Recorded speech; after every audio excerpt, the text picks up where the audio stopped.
Hello, everybody, and welcome to another very special edition of Book Passages Conversations with Authors. I'm your host, Paula Farmer. Just as a reminder, if you are joining us live, we encourage you to actively participate. You can do that by actually putting in comments and questions. I promise we will get to them before all is said and done by our two very special authors. You can put your comments and questions in the chat area. We will get to it. This is a special edition, as mentioned earlier, not only because of the topic and the featured book, which we'll get to in a second, but also because I love being able to host talented and inspiring writers slash activists like we have today. Even better when they're actually Bay Area local authors. They're also friends of the store and friends of mine. You may have seen both of them at one time or another hosting events, moderating events, participating events, like was it last spring? They were part of the Women's History Month special panel event, both of them together. So I love having them come back, and now we're doing a virtual event with both of them. Our featured book is Mothering as Legacy, Raising and Being Raised by My Twins. And this is by Linda González, our featured author today. It explores the challenges of breaking some generational patterns and protecting others. The collection of essays shares intimate stories with the wisdom of perspective as a Latina mother of twins, connecting personal legacy with larger social issues. Linda, as a writer and a life coach, practices focusing on supporting BIPOC community of creatives and professionals, helping them to embark on a journey of love and healing for this and for future generations. She is the author of two other books and has published many, many essays. The other books, as mentioned, are Breaking Through Your Own Glass Ceiling, which is based on living a full-hearted life, and her award-winning memoir, The Cost of Our Lives. Linda works with BIPOC writers and has recently launched a sanctuary program that includes coaching, writing sessions, and developing editing and craft workshops. You can go to her website for more information on those, which I'm sure she will talk about today. Gracing us as her moderator is Margo Candela, who began her life and writing career and was born and raised in Los Angeles. That is also where she raised her son and wrote More Than This and Goodbye to All That. Her most recent novel, this is one of the novels out of five, is The Neapolitan Sisters. She now lives and joins us from San Francisco. With that, I'm going to turn it over to Margo's very capable hands. Thank you, both of you, for doing this. Thank you, Paula, for introducing me to Linda. We did that one panel together, and I was on one end and you were on the other. That's right. And I realized, oh, there's a connection being made there. I really, really enjoyed not only hearing you speak, but kind of ping-ponging off of you, because I think we both had a very particular perspective. And I am so glad that we get to go more in depth now for your book, which I was telling Paula, I committed the act of reading in public. I mean, I was pulling it out.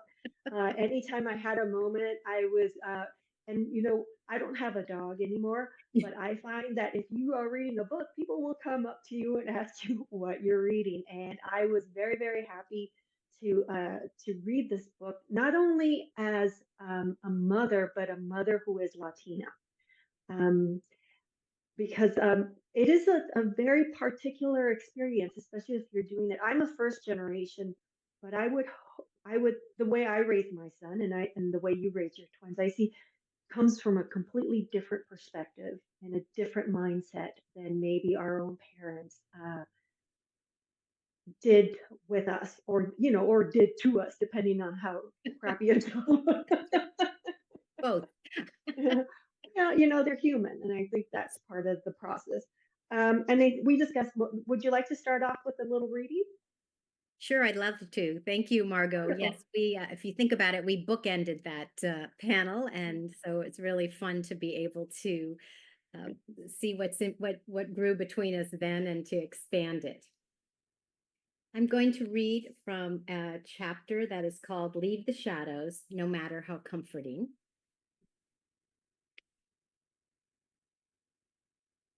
As their mother, I am unabashedly curious about what they are doing, thinking, and feeling, and what magic tricks they are learning. I want to know whom they love and whom they hate, what terrifies them, and what makes their hearts sing. I want to know their hurts, physical, emotional, soulful. But that is not the way for most children, even when they are younger.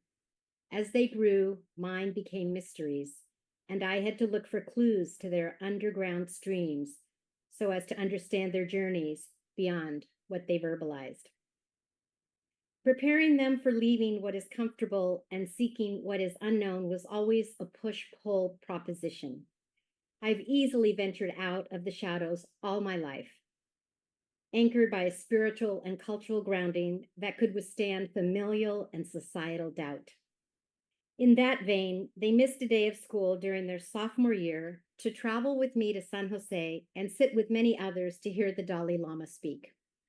I knew his message of joy and love would be an antidote to much of what they were hearing and seeing in their classrooms. I consciously marked endings, knowing they were also attached to beginnings that would go better if the endings were treated as something normal and part of a well-lived life.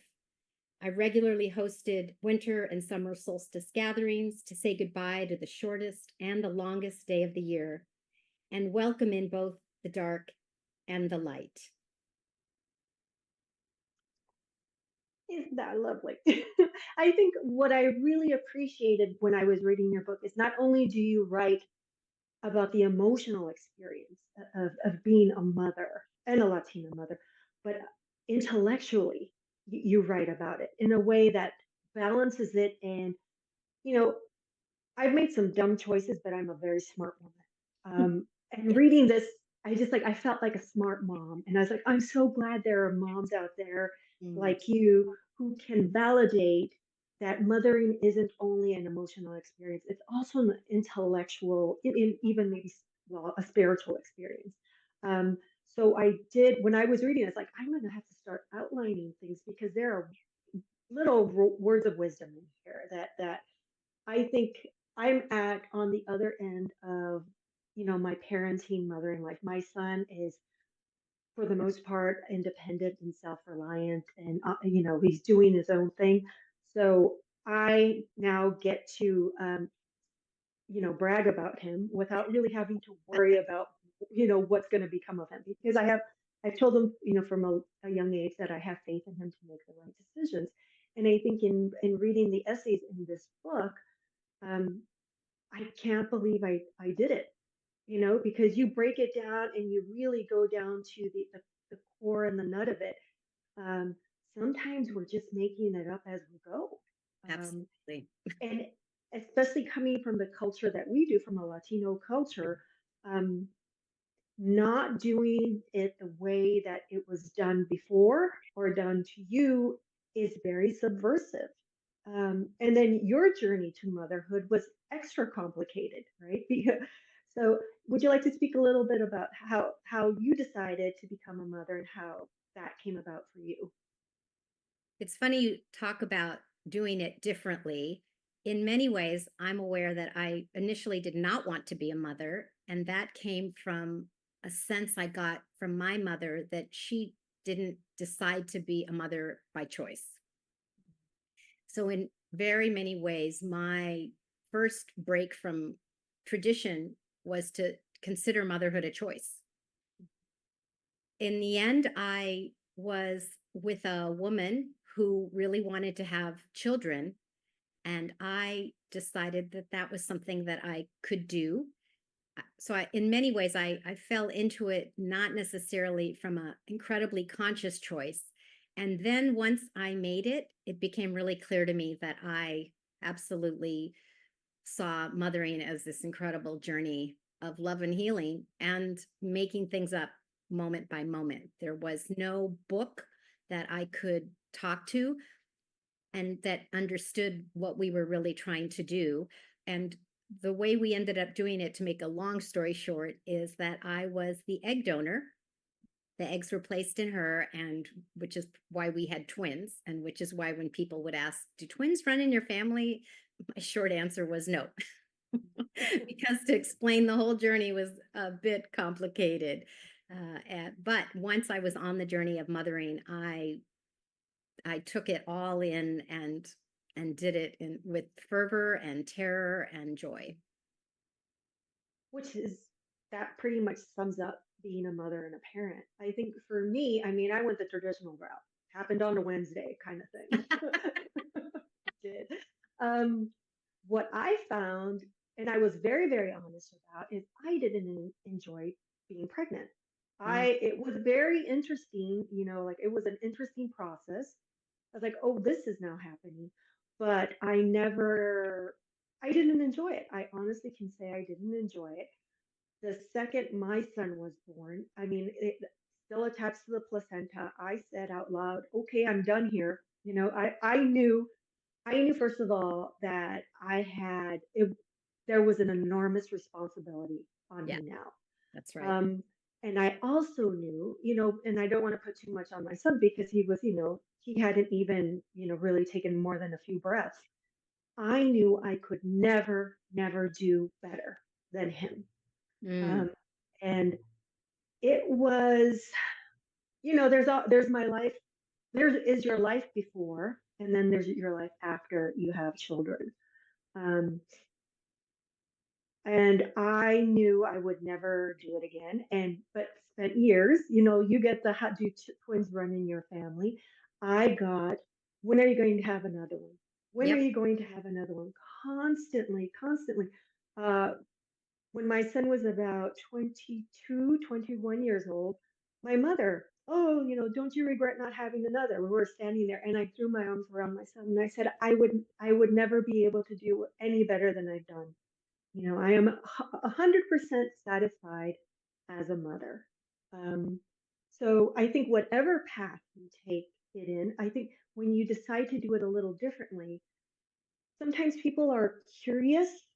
People were curious, like why wouldn't you want to have another one? Right. And Yes. because I don't want to, and I think actually was more dangerous was me saying I don't need to have another child. you Right. know People get a little, especially in our culture, they get a little uncomfortable. I know my own mother, and I'm going to call her out.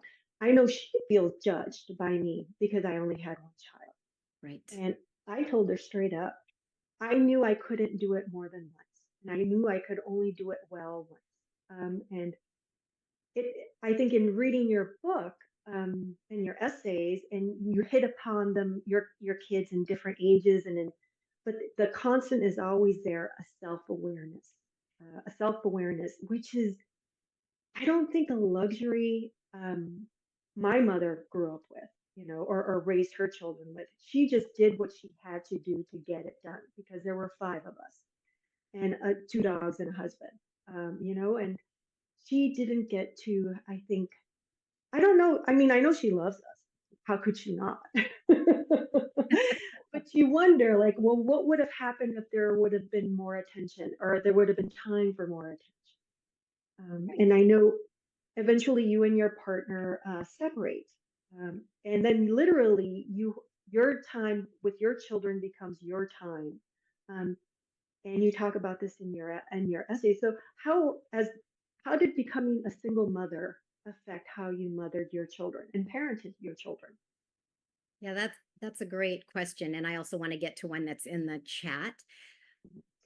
I decided that I was going to raise them as if I was a single mom, even though I had another relatively active mom. And the reason I decided that is because I knew that my approach to parenting, conscious, cultural, spiritual, emotional, was something very particular that I could give my children. In essence, that was the legacy that I knew I could. And so I did parent them as if I was their only parent, and I accepted that whatever else happened from the other parent was great, but I was not going to count on someone else teaching them things that I consciously, as you said, being a conscious parent, I knew and had learned lessons from my being raised by my mom, who I'm clear now in the end did not want to be a mother, and that shone through, and it's not her fault. She tried very hard to not have kids for a long time, and she tried to get her tubes tied after I was born. I was the second, the daughter. And so for me, that was why I chose to consider myself a single parent, even though I wasn't technically a single mom. One of the things that one of the questions was the particular benefits or disadvantages of having twins. And I would say that I did not want twins. I was like you, I was like one and done. And then surprise, that's what happens with in vitro fertilization. And then so the twins were, it was very difficult.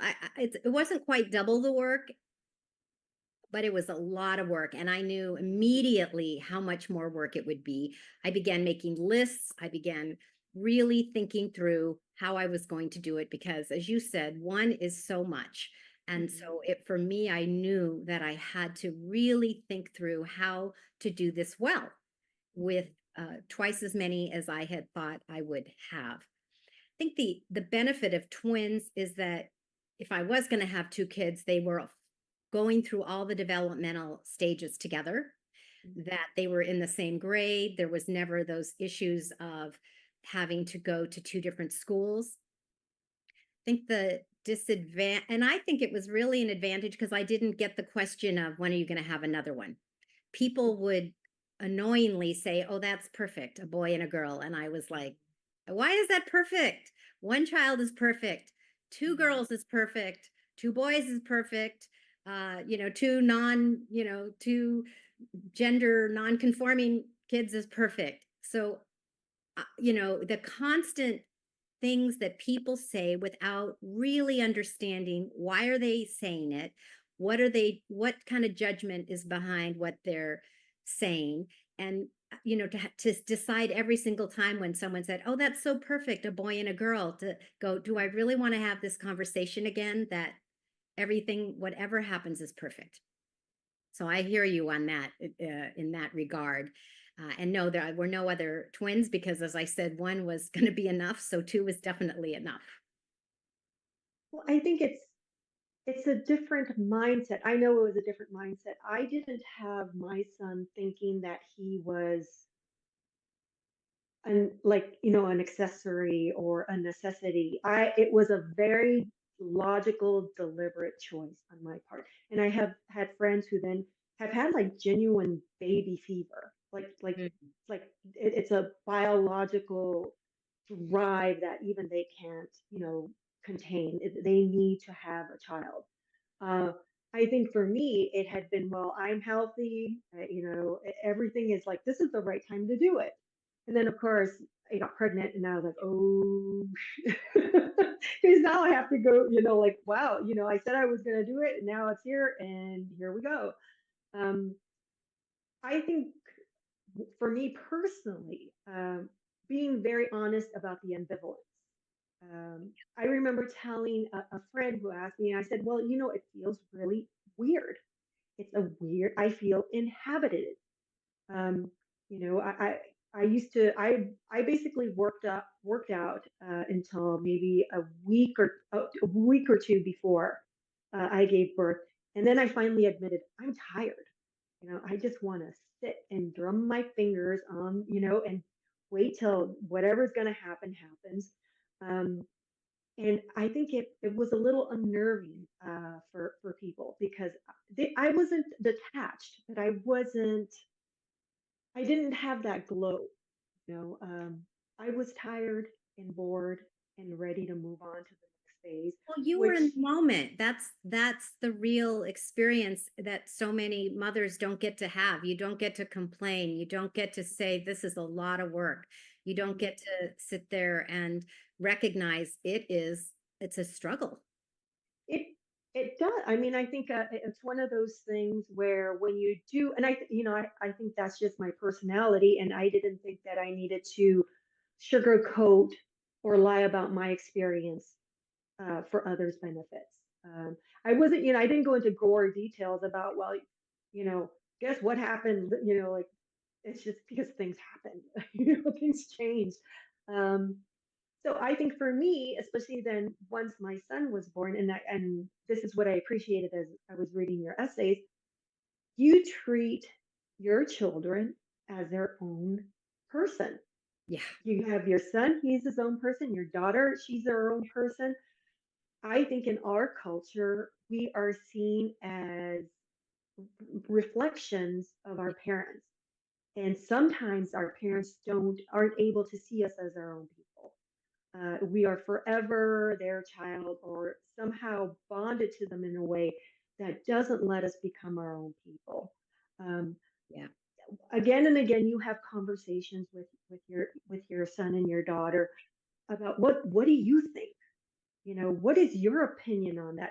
I don't ever recall being asked what I thought or what my opinion was on anything, even things that were about myself by my parents. So was that just a natural outgrowth of your what you experienced and then your education and maybe unlearning some things that you had taken on during childhood? Yeah, very much. I think the first chapter is about the adultism and Mhm. understanding that I and all of us are raised in a culture that says that adults are better than children. And much of the equity work that I did and was trained in, that was the first thing I really hit me was how that prepares us for all other oppressions. Because if you believe as a child that adults are better than you, then when other kinds of oppression like gender and race and class come in, it's like the field has already been tended, and it will easily, you can easily believe that some people are better than other people. So I'm very grateful for all of the equity level work that I did, that I was absolutely essential to my parenting, and I used it all the time with them. And yeah, definitely when I was growing up, there was no one asked me my opinion. Whenever there was a disagreement, I was always wrong. And there was absolutely no ever apologies for something that seemed to be unfair in my mind, that my parents, and again, I know they did the best they could and they come from a lot of those cultural norms. So I had to, it was, I knew from the beginning that I would be very different, that I would both set boundaries, because boundaries are kind and important and critical. They have to know what is, where their boundaries are. And at the same time, to, yes, to know that just because one is a boy and one is a girl, that does not mean that one is going to wear pink and one is going to wear blue. It does not mean that one will like nail polish and the other one won't. It does not mean that one will like to shop and the other one won't. It was a very conscious choice to look at each of them and go, what do they like? What colors do they like? What activities do they like? How do I find a way to both balance their individuality and the reality that there are two kids? So even when I would do camps in the summer, there was a little bit of compromise at times where one might really want to do one thing more than the other, and I would say, honestly, we're just going to one camp. So this week we're going to focus on what one of you really wants, and the next week we'll focus on what the other one wants, so that you both get some of what you want, and you also learn the really important lesson in life, which is that we don't get what we want all the time, and that to turn that into a lesson, not a too bad for you, but this is what life is like at times, where you are in community with people and you won't always get what you want. How do you still remain curious about it? Maybe you didn't think you'd like glass blowing, but by the end of the week, you enjoyed it. It also really helped to degender the experiences for both of them, so that I was not thinking, this is what a girl should do, this is what a boy should do. It was all very, very conscious. And I was grateful to have a community of other parents, which at one point I called the League of Ridiculous Parents, which is what my son said, I was ridiculous for wanting to meet the people whose home he was going to go spend time at. So it was a balance, right? I listened to them. I took what they wanted into account. And I also helped them to understand that they were not always going to get their way. And that if I made a mistake and I could see it, one of the most powerful changes I made was that I would apologize and in an adult way, because I also felt like apologizing is one of those things that people don't do really well. And I wanted to model that, yeah, you don't have to be right. You will never always be right. And apologizing is a normal practice that I want you to have. I think that's one of the fundamental lessons. As after I became a parent, I remember I all I had the experience of becoming a parent, and I was able to reflect on how my parents parented me. And every so often, I would come against, especially my mother, because my mother's a woman and I'm a woman, and I would get flack for that. And I said, I have earned my opinion, and I can fully say it's not cool to do what mom did, right? It's not okay that what she did. She didn't do it maliciously, but it still is not okay. Yeah. I think when you become a parent and you decide to treat your child as their own person, and that for me was very important with my son, for him to have a strong sense of self. That's what I really wanted to instill in him. And, how do you go about that I had to figure it out on my own, right? And I wasn't reading parenting books. It was very instinctual. But a strong sense of self is what I wanted to instill in him. And I remember at one point he said to me that he thought he belonged to us, like the dog Mm, belonged to us, right? wow. And I said, you are your own person. You are your own person. You don't belong to anyone. I am your mother. You are my son. Everything else is bullshit. It's I just found it, where would he get that idea? Something was probably going on at home. But when he told me, I was very clear with him. You are your own person. Yes, I do get to tell you what to do because I am the adult and someone needs to be in charge. Uh, but that doesn't negate you as a person. And I think for me, my nephew, I was talking to my nephew, and he brought up the story of when my son was about 8 years old and very, very angry at me, very angry, for probably a very good reason. Stood at the foot of the driveway and basically told me, F you, right? He was so angry. He told me that, smart enough to stand at the foot of the driveway because I was all the way at the other end. And I just said, well, he's very angry. And I said, you need to get inside the house. And so my kid didn't pick up his backpack and ran in the house. I wasn't going to chase him or anything, which would have happened if it was my mom or dad that I would have said that to. Um, and then I started laughing because I was like, good for him. He's pissed at me. He has a right to vocalize it. He used the F word, whatever. It's not like he hasn't heard that before.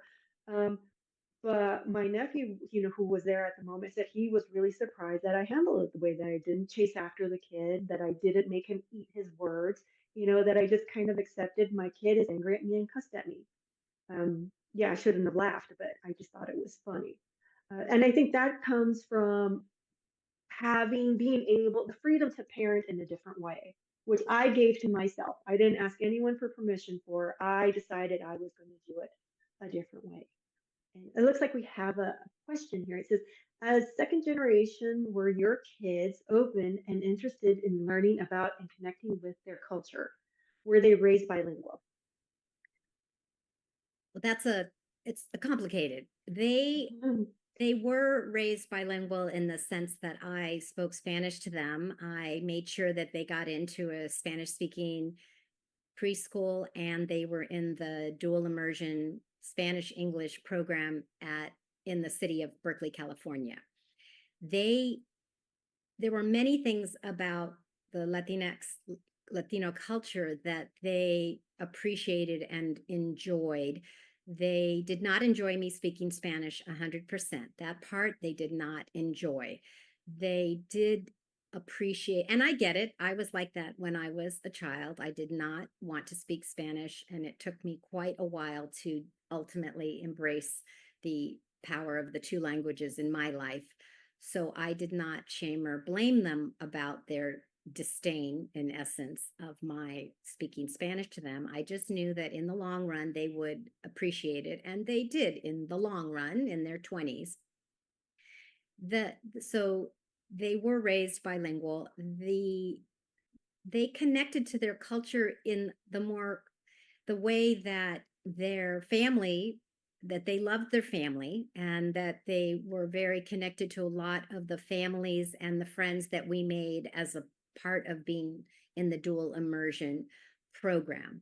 And so it was not something that I placed specifically on them. I just made sure that it was part of their lives, that our communities were diverse in many languages and many cultures, including the Latinx culture, and that I would take them to trips to Mexico and to Colombia to see their family, and would buy books and different things that would give them a sense that it was an important culture, because in the United States, it's very much a secondary, unimportant culture. And I knew I was fighting this humongous wave. And that I had to make sure that I was giving them life jackets and lifeboats, and that they could survive until the moment when they decided that that was something that was important to them. I think that's one of the key things is that you expose them to it. It wasn't forced on them. It was like, this is available to you, and take what you will of it. And I think with all children, doesn't matter what culture you come from, that's as a parent what you have to do. And then be pleasantly surprised when they all of a sudden discover it on their own, right? Like, guess what? And you just have to kind of hold your tongue, and You because do. you can't say I told you so. I tried to tell you this when you were 8, and now you're 28, kind of thing. You just got to roll with it. Here's another question. Linda, did you feel you needed the twins' permission to write this? Did they give you their blessing? And what has been their reaction to the end result? It was complicated. I think anytime you write about your family or nonfiction, creative nonfiction, which is absolutely my forte, the way that Margo's is fiction, you're writing about people who will have opinions about what you say, and often difference of opinion. I took my time with this one. When I was done with the manuscript, I put it up in a Google Doc. I told them both, this is a book I'm going to publish. I want you to read it. And this continues with the whole conversation we've been having about choice and seeing them as their own people. I said, if there is something in this book that you absolutely do not want to have out in the world, I am willing to have a conversation about it. Even to the point of, if you just don't want the book out at all, I am willing to have that conversation with you. If you want to add something or say, that's not the way I remembered it, I am willing to put your voice in the book. I didn't get anything from either of them. I did see them that they were on the document, so I know that they took advantage of reading it. I don't know if it was really a blessing. I think they would, in the end, probably have preferred I not necessarily write about it. And I also appreciate that they, not only by seeing them as separate human beings, it also allows them to see me as a separate human being. And so they know and understand that writing is a critical piece of who I am. And I believe that they respect that. I haven't heard from my son yet. My daughter read the book very quickly and sent me a text to say, there's a story about this man, a young man who comes into our house when we're watching a movie. And she said, I just want you to know I don't have any bad feelings about that. And I do appreciate that you gave me the Spanish as a language. So that was, that's, you can't ask for more. And you shouldn't, because that's not why we had our kids, right? Yes, Which that's is right. it's a different mindset than, say, a more traditional Latino parent where you owe your very existence to Right. them, and they never let you forget. Which is why there's therapy. Okay. Well, I and think, I think, Margot, and it'd be interesting what you think about this. I tell people that when you have your kids at different developmental stages, their your own wounds, if they have not been examined and healed, will pop up. mm, At that moment, you have the incredible opportunity to heal and mhm. or to continue to put it on your children or to become a 10-year-old and fight it out with them. So I really believe that that is one of the most wonderful and the most challenging pieces of being a parent and a mother in particular is that they allow you the chance to become a better person. And that's why I say that I raised them and they also raised me. They gave me the opportunity to examine my life in a way that I would never have examined it if I had not been a mother. I'm curious what you think about that for yourself. I would have to say, I don't know if my son made me a better person. He definitely, I'm proud of myself for being the mother to him that I was and that I am. And I honestly do think I did a very good job under very stressful circumstances. I think honestly I did a great job because my son is wonderful. That doesn't mean he's not a jerk and doesn't get on my nerves and um, but I have great faith in him. Every so often my mother asks me if I worry about him, and I said no, I don't worry about him because I have faith in him. What will worrying get me? Worrying means that I don't want to let him go, don't want him to be his own person and make his own choices. Um, I think I'm glad I was his mother. I'm no one else's mother. I do have a maternal relationship with my nephews, but I don't need to be that nurturing presence in anyone else's life. That doesn't mean I'm not a supportive friend or a supportive, sibling or partner. Uh, my son is the only person who I actively parent and mother. And my nephews would probably dispute that, but I have that relationship with them. Um, I'm glad I did it. I'm glad I did it once. And I did it well enough that I can now live my own life, which is something maybe my mother, even at her age, still hasn't done. She still is primarily mother, right? And in her own mind and her own the way she interacts with her children, she is mother. And I always sometimes wonder, well, look, who's the woman behind that mother? I am more interested in that at this point because I don't need my mother to actively mother me. Um, but I do call her mommy and I call my dad daddy. And it's not because I need a mommy and daddy, it's because I have affection for them. And where my son called me mom or ma, or Right, I don't think right. he'll ever call me by my first name, which would be very, very weird. I don't think he wants to. I think he likes that I'm his mother for the most part. We have another question. Oh, it's for me. It says, would I ever write a memoir or nonfiction? Is my son in any of my books as a fictional character? No, no, no. Well, good thing we both write so that we give the world different things.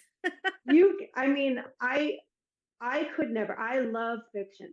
First of all, because I'm in complete control, beginning, middle, and end. It's I decide what happens. I think a nonfiction book, or a memoir, even a personal essay, um, no, I don't. I think I reveal enough about myself through my fiction. Um, and for my son, I mean, I would have to say certain characters in books, I think people could accuse me of saying, "Oh, you wrote about me." And sometimes somebody does something especially very interesting or is just an awful, awful person, and I've known so many awful people that a fictionalized version of part of them winds up in books. I think for me, fiction is the way to go. I love fiction because I love my imagination, which is why I don't read a lot of fiction. I read a lot of nonfiction and Oh, long that's form so journalism interesting. because I write fiction and I don't, Ah, I mean, I'll read a book here and there if it's a really good one and I have like a list of favorite books, but I'm not a fiction reader. I'm a nonfiction reader because I write fiction. I never And no, thought. my son doesn't need to worry about me. Right? I I mean, I'll talk about him. Yeah. Well, and it's interesting because I would say I read much more fiction than I do Mm, nonfiction. So I never thought about the what you said, that perhaps that's because you what have to I balance. well, and I also think for me, creative nonfiction needs to read like fiction. So that is Hmm. actually part of why I really love reading fiction, because I think it makes me a better nonfiction writer. It allows me to use all the different tools, exactly as you said. It heightens my creativity to put it into my nonfiction. So that's so interesting. I think both feed us in different ways. I mean, I love a good novel. Um, but nonfiction to me feeds that's the core journalist that I still am and I still think as and I still write as. I just love information. I think that for me was what I realized first before I realized I was a writer, that I loved information.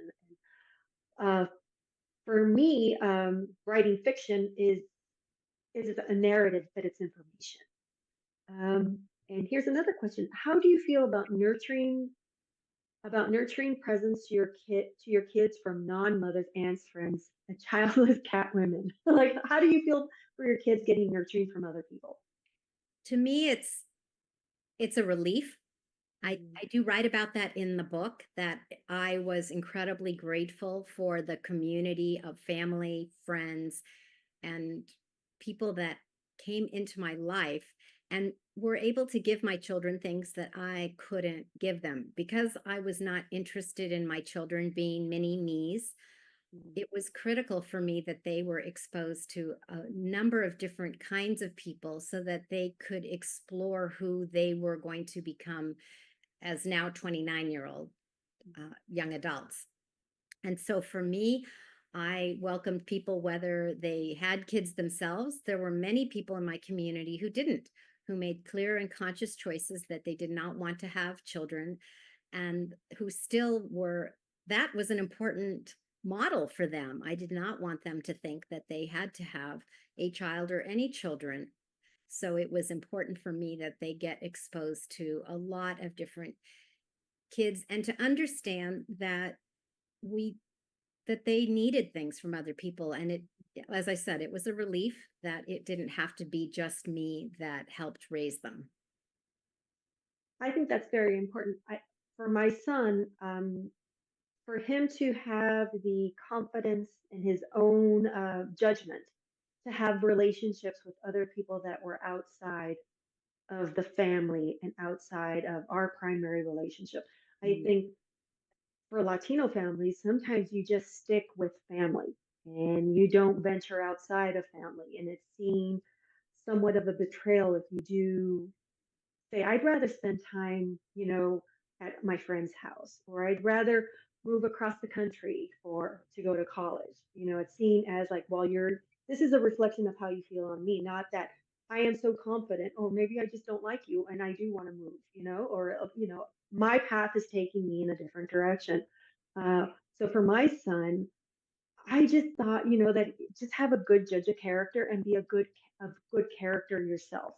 I Mhm. taught him that your friends are your family and you should pick them carefully and take care of them as carefully, because it's a wonderful thing when you have people in your life who care about you, and that you care about them and you're not necessarily obligated to show up for something because you're related.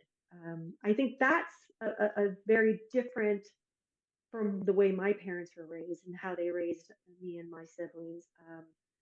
So now that my son is across the country, literally, he went to college in Boston, a city that neither of us had ever been to. Showed him where the food hall was, showed him where the washing machines were and how to, use them, and then said, "Okay, well, you're on your own now." and he's done wonderfully. You know, he's done just fine. He works and he's going back to school, and I think that's something that, because he had that primary relationship with me and then with himself, he was able to do, and then he's added other people to it.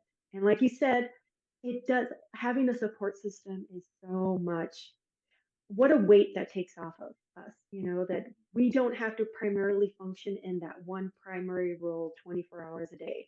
We can step back and let somebody else have a positive influence on our kids and ourselves. And that's, I know, it's something I consciously did differently than from the way I was raised, even though I was raised with cousins and uncles and aunts.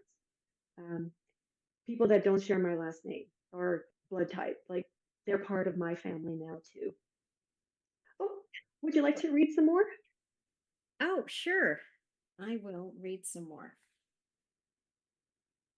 Well, and I'm going to keep actually reading where I was reading before, because one of the things that was really important for me was, as I said, not just doing things differently, but noticing that when I did some things differently, it was still not something my parents did.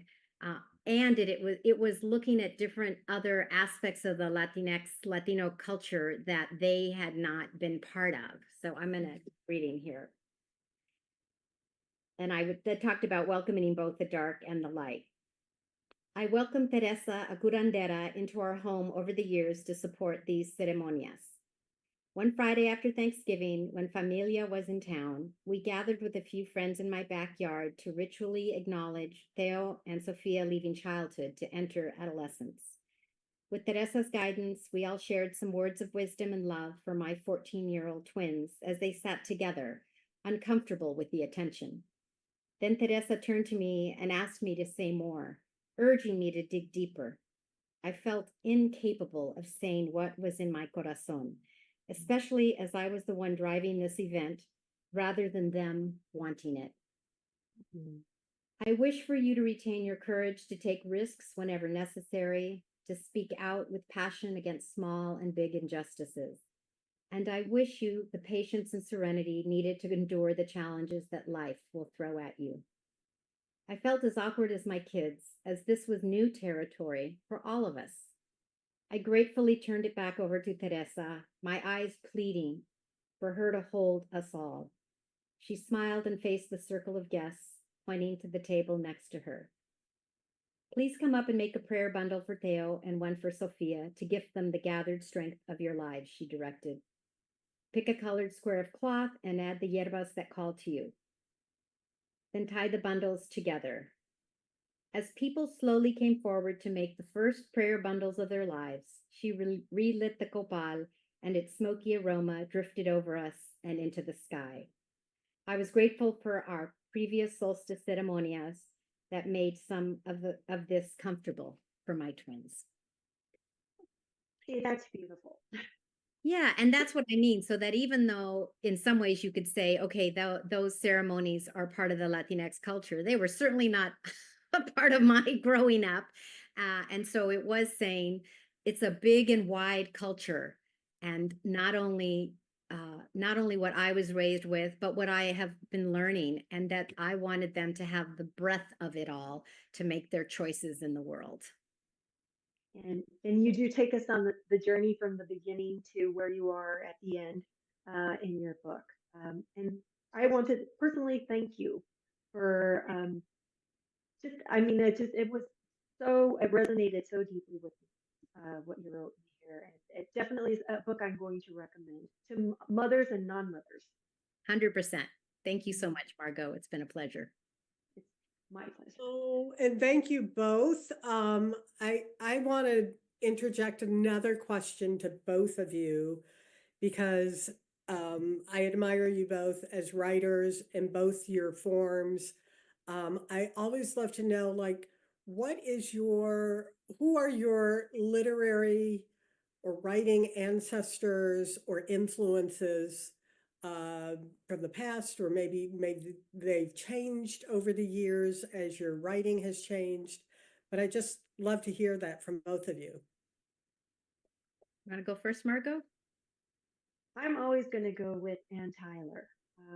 I I read her as a young teen, and she had an enormous impact on me because she wrote stories about normal people doing normal, maybe small lives and made them seem so extraordinary. So when I do read fiction, she's definitely a book. I have all of her books. I do like just page through her books. So Ann Tyler, for me, I'm a huge fan and admirer. Wonderful. I would say, in terms of when I really began to think about literature on a conscious level, that I read a lot of Alice Walker and also the Sandra Cisneros and Isabel Allende, because Isabel Allende in particular was one of the earlier writers that was accessible and available in many times.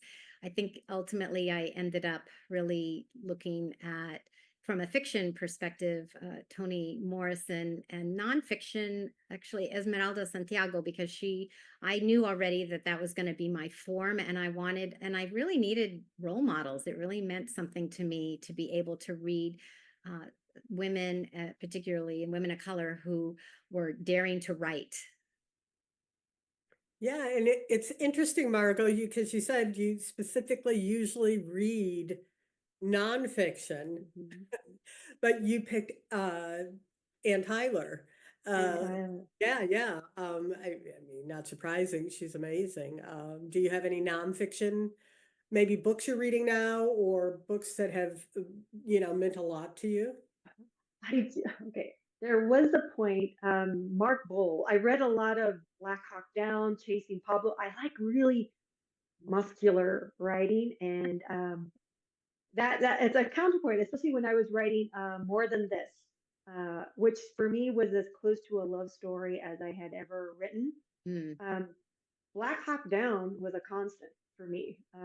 It just I needed the balance between the masculine and the feminine, as feminine as I could get, because I think I have a certain tone in my writing, but I do like a good newsy nonfiction. Let's break it down and get into the nitty gritty and find out the real people behind the news stories. So I love long form journalism. I love a good frontline documentary. So and then I have my imagination and I get to indulge in that for hundreds and hundreds of pages. So it's a good balance. And what's next? I mean, Linda, this is fresh off the presses pretty much. I mean, came out last month or very end of Yep. August. Last month, end of Yeah. August. Yeah. So I know you're very much into this, promoting it, reading it, and we're so grateful for that. But I'm always in Margo, your last book, the Neapolitan Sisters, ooh, is about what, year and a half, 2 years old, which is not I old think at two. all. It Yeah. is not old, but I could have. I mean, I'm working on something right now. Oh, I'm good. hoping. Yeah, I mean, you're always working on something. Yeah. Um, Absolutely. some days you just work on it till you don't, your eyes cross. Nothing gets done. But I am working on something right now. I have just a bunch of ideas, so I've narrowed it down to one, and it's just a matter of it takes discipline to sit and write, and I like Doritos, so my discipline has kind of gone out the window. So I'm trying to find my way back to that that state of mind where you can just sit and write. Yeah. Yeah. And Linda, before I close things up, if people want to get involved in your your writing or even life coach groups, how do they do that? Yeah, everything is on my website, which is my full name, lowercase, lindagonzalez.net. And just remember, it's Gonzalez with two Z's. Great. Thank you to both of you. And I'm sure we really want to encourage our audience, whether you're watching live or you're watching this later, to avail yourselves to Linda's new book, very intimate portrayal, memoir, or collection of memoir collection, Mothering as Legacy. You can get that through Book Passage. Just click the link below or come into one of our locations in San Francisco or Corte Madera. And if Linda hasn't signed some already, I'm sure she does not mind coming by to sign a few books for us. With that, I'm going to just say thank you to both of you. This is great. I learned a lot. And I am not a mother, but I learned a lot. I mean, there's so much there about society and community and us collectively nurturing and also letting go, right? Mhm. Yeah, so thank you so much. And thank you for our audience live, our audience later. Feel free to kind of share the link and invite others to take part in this discussion. It was fantastic and insightful and inspiring. Until next time, thank you, and we'll see you later. Bye-bye. Bye. Thank you all.